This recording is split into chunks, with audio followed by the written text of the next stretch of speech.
नमस्कार दर्शक बंधु विंडी ओडियार समस्त दर्शक बंधु मानक आज पाणीपाग अपडेट्रे आपण को स्वागत। मु आशा करुच्ची आपण आज हस खुशी निश्चय उपर रही। दर्शक बंधु पश्चिम उत्तर पश्चिम भारत में भयंकर खंड प्रलय जनजीवन अस्तव्यस्त।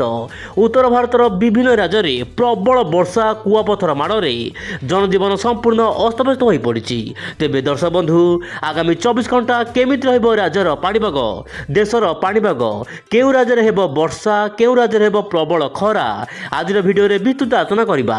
दर्शक बंधु वर्तमान परिस्थिति में मुझे किसी भिडियो देखेबी आपण देखंतु पंजाब राजस्थान हरियाणा यार आखपाख अंचल में प्रबल प्रबल घूर्णिझड़ सांगकू प्रबल कुआपथर माड़ जनजीवन को अस्तव्यस्त करिछि। तेबे दर्शक बंधु राजस्थान कोटा बीकानेर यही सब जिला मानक खंड प्रलय जनजीवन को अस्तव्यस्त करिछि।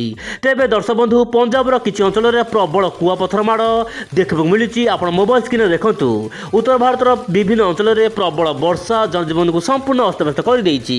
तेबे दर्शक बंधु वर्तमान परिस्थिति आप मोबाइल स्क्रीन देखु धीरे धीरे उत्तर भारत दूरे जाऊँगी पश्चिमा झड़ एवं यार प्रभाव में उत्तराखंड उत्तर प्रदेश विभिन्न जिले में प्रबल प्रबल वर्षा सहित हिमपात बा तुषारपात होबार आशंका रही।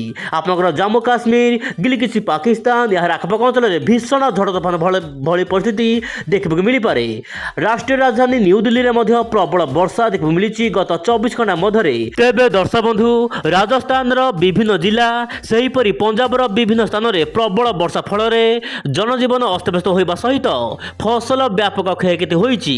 वर्तमान परिस्थिति में बिहार पाटना यार आखपाख अंचल में काल बैशाखी भली परिस्थिति देखा मिली गत 24 घंटा मध्य। तेबे दर्शक बंधु आगामी 5 दिन मध्य कौन रहीपाग स्थिति आप मोबाइल स्क्रीन देखु मु मोबाइल को सामान्य स्क्रॉल डाउन करी।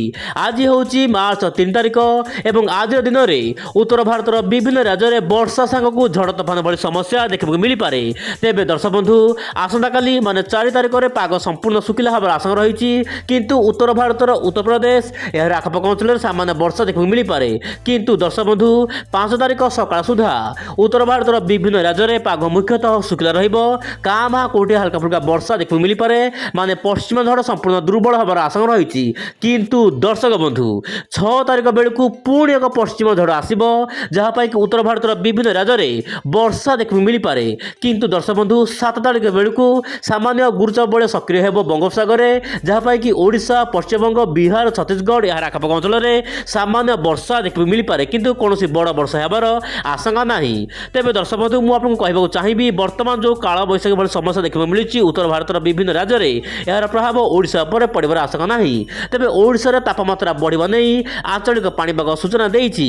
आपण देखंतु आपनकर गजपति गंजाम ता सहित मालकानगिरी कोरापुट नवरंगपुर बलांगीर नयागढ़ खोर्धा यही सब जिलार स्थान स्थान तापमात्रा 40 डिग्री पाखापाखि रहिबार आशंका रही।